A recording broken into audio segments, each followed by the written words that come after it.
자, 피의자 신문 조서입니다. 자, 피의자 신문 조서. 전 시간에 좀 설명을 드렸는데, 검사나 경찰이 피의자를 신문해서 그 진술을 기재한 조서를 말한다 했죠. 이 피신 조서는 그 조사 과정에서 작성된 것이라면 그 형식은 묻지 않습니다. 진술 조서든 진술서든 자술서든 묻지 않고 전부 다 피신 조서로 처리하면 됩니다. 자, 판례 봅니다. 자, 첫 번째 판례 중요한 판례죠. 일단 체크하시고. 자, 보시면 이 조사 과정에서 작성된 것이라면 그것이 진술 조서의 형식을 띄었든지 진술서든지 자술서든지 어떤 형식을 취했다 하더라도 뭐로 본다? 그쵸? 피신 조서로 보겠다 이런 얘기입니다. 자, 그 밑에 판례도 역시 조사하는 과정이죠. 그쵸? 그것이 비디오 테이프든 CD든 이에 준하는 것이든 뭐로 처리하겠다? 피신 조서로 준해서 증거 능력을 가린다 이 뜻입니다. 자, 됐고. 자, 그 밑에 동그라미 2번 가볼까요? 자, 수사기관이 작성한 피신 조서는 공평한 제3자적 지위에 있는 법원, 법관 조서에 비해서 신용성 보장이 좀 낮기 때문에 100% 증거 능력을 인정하고 있지 않고 엄격한 요건하에 따라서 제한적으로 증거 능력을 인정하고 있다는 겁니다. 그 엄격한 요건이라고 하는 것은 바로 뭐다? 법조문을 구비하면 되는 거예요. 자, 여기서 밑에 각주를 좀 달아놨는데 여기 보시면 자, 쭉 읽어보시고요. 2022년 1월 1일부터 공소 제기된 사건입니다. 그 이전에 공소 제기된 사건은 국법을 적용하는 것이고 2022년 1월 1일부터 공소 제기된 사건에 대해서 이제는 검사 작성과 경찰 작성의 증거 능력 부여 요건이 똑같게 되었다는 겁니다. 똑같게 되었다는 것이 좋은 게 아닙니다. 자, 앞 페이지 한번 가볼까요? 자, 도표가 나와 있죠. 도표가 나와 있고, 자, 법원, 법관의 면전 조서 같은 경우는 100% 증거 능력이 있다 했고, 자, 지금 배우는 것이 이제 피신 조서인데, 이 검사 작성과 경찰 작성의 요건이, 자, 오른쪽 보면 두 가지죠. 두 가지 똑같게 되었다는 거예요. 똑같게 되었다. 그쵸? 기분 좋아할 거 아닙니다. 자, 그러면 자, 이제 312조 1항 갈 텐데 가기 전에 앞에 하나 더 남았네요. 여기 보시면 증거능력 인정에 일단 전제 조건이 하나 있는데요. 자, 이겁니다. 피신 조서의 증거능력을 인정하려면 조서가 일단은 진술의 임의성이 인정된다는 거예요. 임의성이 인정되지 아니하면 증거능력 배제가 되는 거죠. 자, 만약 그 내용이 자백이라면 자백 배제 법칙에 따라서, 자백이 아니라면 317조에 따라서 임의성 여부를 가리면 됩니다. 자, 그러면 이제 중요한 312조 1항을 볼 텐데 이 1항이 바로 개정됐다 그랬죠? 개정됐다 그랬고 2항은 이제 삭제된 거예요. 자, 그러면 1항, 2항 보기 전에 뭘 보냐면 요 옛날법 한번 볼게요. 옛날법. 옛날법은 어떻게 되어 있고 현재 어떻게 개정되어 있는지 좀 보겠습니다. 그래야 이 법조문을 좀 더 100% 확실하게 숙지할 수가 있어요. 자, 왼쪽이 개정법입니다. 2020년 2월 4일 날 개정된 개정법이고 오른쪽이 옛날법이죠. 옛날 국법입니다. 국법. 자, 그러면 국법부터 먼저 볼까요? 먼저 잠시 이따 배우겠지만 일단은 성립의 진정이라는 게 있습니다. 성립의 진정. 피신조서가 성립하려면 어떤 요건을 갖춰야 되는데 그것이 형식적 성립의 진정과 플러스 실질적 성립의 진정 이 두 가지를 모두 갖췄을 때 성립의 진정이 구비되는 거예요. 자, 그러면 여기 312조 1항입니다. 국법이죠? 국법인데 보세요. 검사가 피고인이 된 피의자의 진술을 기재한 조서는 자, 적법한 절차와 방식에 따라 작성된 것. 이게 동그라미 1번입니다. 이게 바로 뭐다? 형식적 진정 성립인 거예요. 자, 피고인이 진술한 내용과 동일하게 기재되어 있음이 공판준비, 공판기일에서 피고인 진술에 의해서 인정될 것. 이게 동그라미 2번인데 이게 이제 실질적 진정 성립이라는 거예요. 그쵸? 자, 무슨 얘기냐? 검사 작성이 피신 조서가 쓰여졌잖아요. 그쵸? 쓰여졌잖아요. 판사가 물어봐요. 야, 이거 쓴 거 네가 검사 앞에서 쓰여진 이 피신조서가 네가 말한 것과 똑같아? 똑같아? 그러니까 똑같대요. 그래, 맞대. 피신조서에 있는 내용이 내가 말한 내용과 똑같대요. 그걸 이 친구가 인정을 했어요. 그게 바로 실질적 진정 성립이라는 거예요. 자, 마지막에 그 진술이 특히 신빙할 수 있는 상태하에서 행해졌음이 증명될 때, 이게 3번인데 그 예가 바로 대표적인 것이 변호인이 참여한 거예요. 변호인이 참여한 것이다. 즉 검사 앞에서 쓰여진 피신조서 작성할 때 변호인이 참여했다고요. 변호인이 참여해서 다 확인했단 말입니다.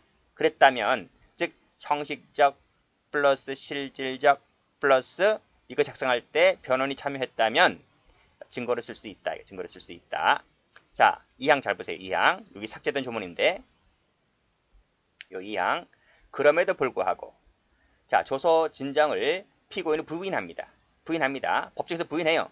법정에서 부인하면 검사가 뭘 내미냐면 자, 그 조서에 기재된 진술이 피고인이 진술한 내용과 동일하게 기재되어 있음이 영상 녹화물이나 그 밖의 객관적인 방법에 의해서 증명되고 무슨 말이지? 이거 들이민단 말. 이걸 들이밉니다. 봐라, 너가 피신조서 작성할 때 영상 녹화 촬영하고 있었습니다. 촬영하고 있었고 또는 영상 녹화물 또는 그 밖의 객관적인 방법에 의해서 충분히 증명됐을 때 그리고 이거 촬영할 때 누가 있었다? 특신 상태. 즉 변호인이 참여했단 말이에요. 변호인이 참여했단 말이에요. 그래서 이것을 들이맨다면 설령 법정에서 이 피고인이 부인한다 하더라도 뭐다? 증거를 쓸 수가 있다. 즉 법정에서 요 2항 자, CF 피고인이 그 내용을 즉 피신조서의 내용을 부인한다 하더라도 검사가 영상 녹화물 또는 객관적인 방법에 의해서 증명되는 것을 제출하면 특신 상태 하에서 작성된 것이라는 것을 제출하게 되면 예외적으로 설령 법정에서 피고인이 부인한다 하더라도 증거로 쓸 수 있다. 이것이 바로 국법 내용입니다. 근데 이것이 삭제가 돼요. 여기서 삭제됩니다.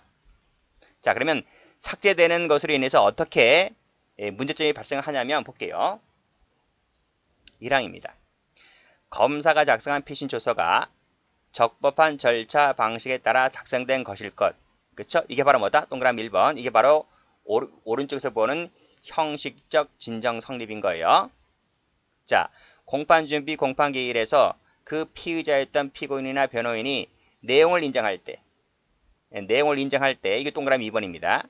그쵸? 내용을 인정했을 때 한해서 증거를 쓸 수가 있다. 만약 if 여기다 쓸까? 자, if 이 친구가 내용을 부인하면 내용을 인정했을 때 안에서 증거를 쓸 수 있다 그랬잖아요. 내용을 부인하면 증거를 못 쓰는 거예요. 증거를 못 쓴단 말이에요.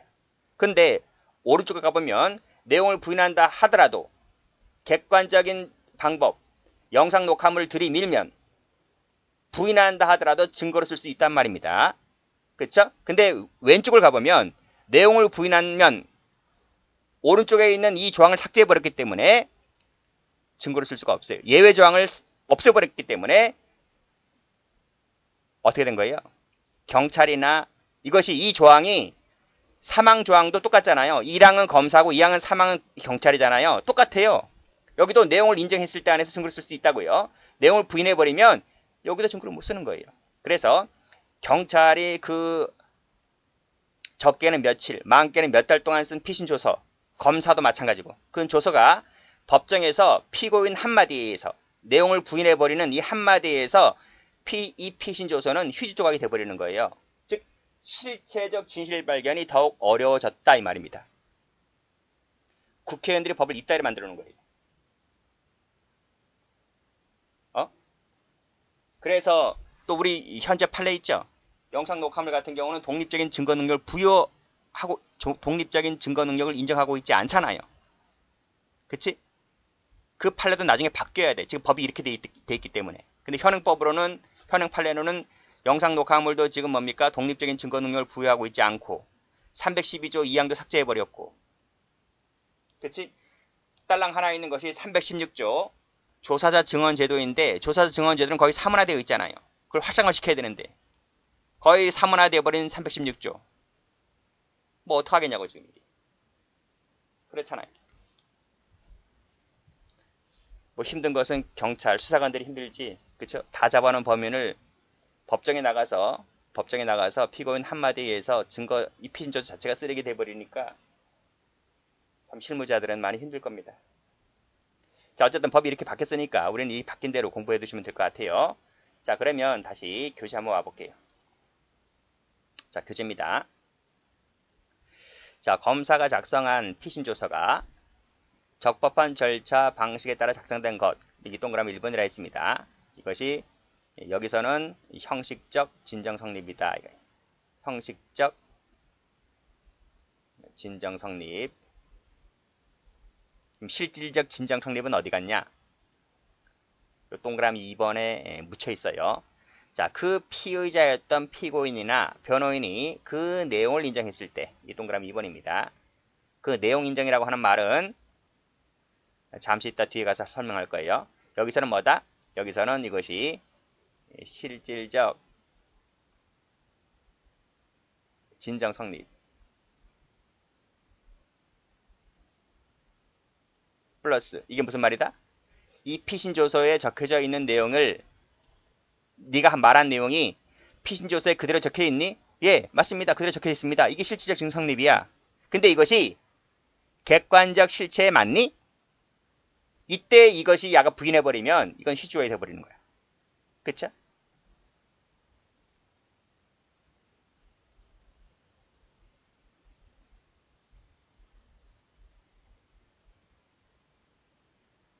실체에 부합하는 거. 이 뜻입니다. 내용 인정이라고 하는 말은 뒤에 나올 거예요. 자, 됐고.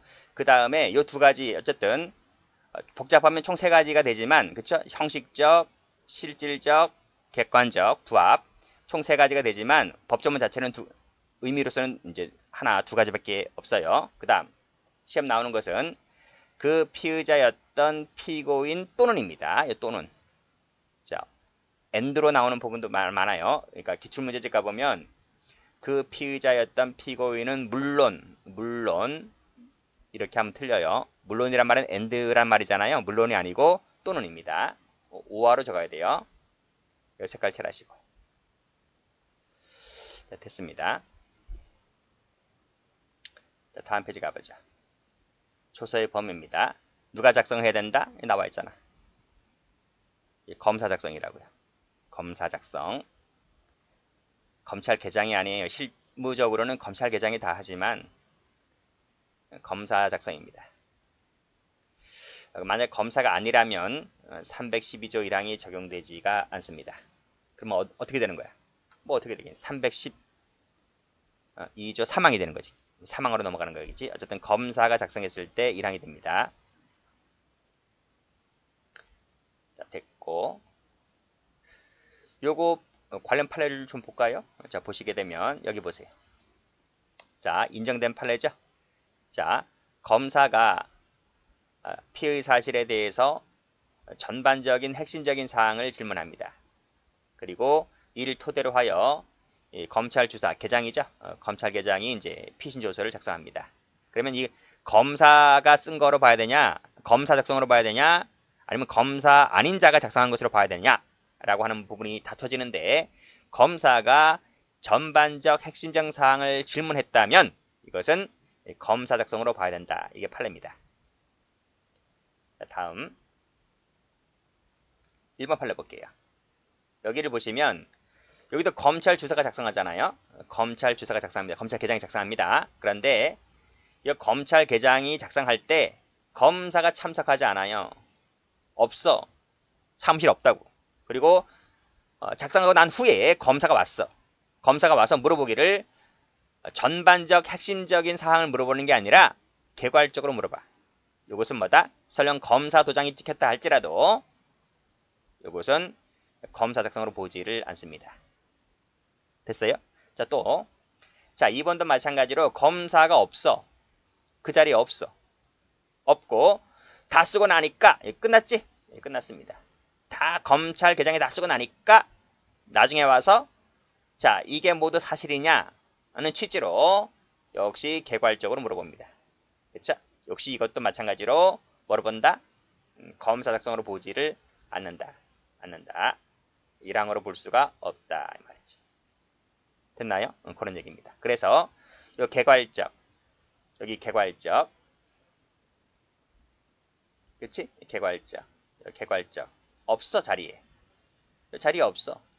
그러면 검사 작성으로 보지 않는다. 검사 이외의 작성으로 보겠죠. 그러니까 사망으로 가는 거야. 됐나요? 그러니까 이게 자 지금은 뭐 검사 작성이나 즉 1항이나 3항이나 똑같게 되었지만 뭐 몇 년 전까지만 하더라도 달랐잖아요. 달랐기 때문에 중요하였는데 지금은 뭐 거의 뭐 요건은 뭐 똑같아졌다 하더라도 법조문 자체는 1항이냐 3항이냐는 그 의미가 있기 때문에 그렇게 보시면 될 것 같아요. 자, 그리고 여기서는 검사가 전반적 핵심적인 사항을 질문했다면 1항으로 쳐주겠다는 판례이고요. 자, 그렇게 정리하시면 될 것 같네요. 자, 다음. 자, 이게 적용 대상입니다. 자, 1항은 피고인이 된 피의자입니다. 피고인이 된 피의자의 진술을 기재한 조서에 대해서만 적용됩니다. 여기 나와 있잖아요. 여기 뭐라 나와 있어? 그 피의자. 여기 그 피의자란 말이에요. 그 피의자였던 피고인. 그쵸? 그 피의자였던 피고인이라 했기 때문에 피고인이 된 피의자만을 대상으로 하는 것이고, 만약 피의자가 피고인이 아니게 되었잖아요. 그랬을 때는 사항입니다. 사항으로 갑니다. 됐어요? 참고인 조서로 가고 피의신 조서로 가지 않습니다. 자, 동그라미 2번. 이때 피고인이 된 피의자라 하는 것은 당의 피고인만을 말합니다. 당의 피고인. 만약 당의 피고인이 아니잖아요. 그쵸? 아니잖아요. 그러면 당의 피고인이 아닌 자라면, 그게 공범이든 공동피고인이든 아닌 자라면 그때는 사항으로 갑니다. 사항으로 갑니다. 이건 판례가 아니고 다수설입니다. 다수설입니다. 아시겠어요? 판례는 나와봐야 알아요. 그러니까 왜냐하면 국법대로 푸는 것이 아니라 지금 개정법에 맞춰서 풀기 때문에 그렇습니다. 국법대로 풀면 판례는 있긴 한데 개정법에 따라 풀어야 되니까 그렇게 보시고. 자, 그리고 이제 작성식이죠. 작성식입니다. 적법 절차를 지켜야 되잖아요. 그래서 이 작성 주체도 중요하지만 이 작성 시기, 즉 작성 단계도 중요합니다. 따라서 이 사건이 검찰로 송치된 후에 그때 1항이 적용되는 것이지, 검찰에 송치되기 전이라면, 그치? 그 서류는 지금 경찰에 가 있는 거잖아. 그치? 근데 경찰에 가 있는데 검사가 특이하게 아주 이례적으로 경찰서에 왔어요. 경찰서에 와서 거기서 쓰네, 이 친구가. 그랬다면 검사가 쓴 것이기 때문에 1항으로 가야 되냐? 아니다. 그 서류가 경찰서에 있기 때문에 3항으로 가야 된다. 이렇게 다퉈지는데 판례는 뭐라 하냐면, 검사가 쓴 건 맞지만 경찰서에서 썼기 때문에, 그때는 1항이 아니라 뭐로 간다? 3항으로 간다. 그래서 이 312조 3항을 적용했던 판례입니다. 웃기죠? 웃깁니다. 뭐 여기 대해서 이제 학자들은 대학 교수들은 많이 비판하고 있어요. 그래서 아니다, 이 검사가 쓴 것이지, 검사가 썼다면 그게 경찰서에서 썼든 뭐 식당에서 썼든 검찰실에 썼든 뭔 상관이 있냐, 검사가 쓰면 됐지 라고 하는데, 판사는 아니다, 장소가 중요하다. 장소가 중요하다는 거예요. 그렇기 때문에 이 작성 단계가 중요하기 때문에 경찰서에서 썼다면 3항이고 검사에서 썼다면, 검사실에서 썼다면 1항이다, 이런 취지입니다. 어쨌든 판례가 그러니까 그런 취지 하에서 보시면 될 것 같고. 자, 여기 보시면 송치된 당일이라 그랬잖아요. 당일이라 하더라도 이건 검사실에서 썼기 때문에 1항입니다. 그렇게 정리하시면 될 것 같고, 이 두 가지 판례 보도록 할까요? 쭉 내려와서 여기 나와 있네. 3번에 나와 있죠. 송치를 받은 당일날 썼습니다. 어디서? 검사실에서. 그랬다면 검사 작성 1항으로 갑니다. 자, 다음 페이지. 송치되기 전이죠. 그러면 경찰서에서 썼다는 얘기네요. 경찰서에서 썼기 때문에 그때는 사망이 1항이 아닌 사망으로 갑니다. 그래서 송치된 후로 볼 수가 없다는 얘기지. 그 말은 312조 사망으로 보았다 이 얘기입니다. 312조 1항으로 갔다. 그러면 틀려요. 자, 됐고 출제 많이 됐습니다. 여기 별표 3개짜리죠. 색깔 칠할까요? 저는 색깔. 이 당일은 빨간 색깔. 됐죠? 아직 안 끝났어요. 자, 여기를 보면 사법연수생입니다. 연수생 검사 직무 대리입니다. 이 사법연수생 검사 직무 대리는 합의부 사건은 못 맡는 거 아시죠? 그쵸? 앞에서 했을 겁니다. 이 합의부 사건 못 맡아요. 연수생은. 그래서 이 친구가 합의부에 속하는 아닌 사건, 그쵸? 속하지 않는다. 합의부에 속하지 않는 사건입니다. 그쵸? 이랬다면 이것은 검사 직무 대리니까 검사 작성으로 봅니다. 이게 판례고요. 그리고 여기서는 합의부가 아닌 사건입니다. 여기다 색깔. 자, 다음 페이지 3번 가보시면 여기도 검사 직무 대리잖아요. 검사 직무 대리자인 사법연수생입니다. 이 친구가 자기 권한도 없는 이 합의부를 맡습니다. 합의부 사건을 맡아요. 여기 나와있지. 합의부 사건은 안 된다고. 그렇지? 결정도 할 수 없고 수사도 안 됩니다. 이 친구는. 근데 이 친구가 합의부 사건을 맡았어. 그래가지고 피신조를 작성했네. 이거 안 된다는 거지. 증거 능력이 없다. 그렇죠? 이런 얘기입니다. 자, 됐고 그 다음에 다 봤죠? 다 봤어요. 이제 인정요건 법정에서 보았듯이 형식적 적법성, 그 다음에 내용의 인정, 이 내용 인정 두 가지는 다음 시간에 보도록 합니다.